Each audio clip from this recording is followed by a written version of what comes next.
I need to know who designed the school system and why they actively hate sleep and common sense.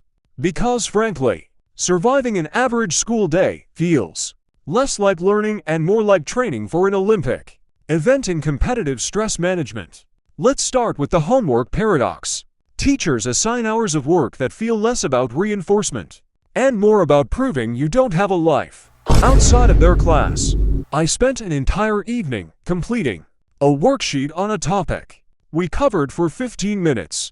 And then I get asked, "Why are you tired?" Because I was doing trigonometry at 11:30 p.m. That's why. It's not learning. It's just filling up arbitrary time slots with busy work so the teacher can say they assigned something. Then there is the absolute chaos of the bell schedule. You spend 50 minutes diving deep into the history of the French Revolution, just to have your brain ripped out of context by a screeching alarm that demands you sprint across campus like a fugitive in a 3-minute dash for algebra. 2. You're expected to instantly reboot your entire focus in a new environment, while simultaneously remembering the 5 specific items you need for the next class. If I'm 1 second late, suddenly I'm a menace to society. And the content itself. Why are we forced to memorize things that Google can tell me instantly? But we get 0 classes on how to do taxes, pay rent, or fix a leaky faucet?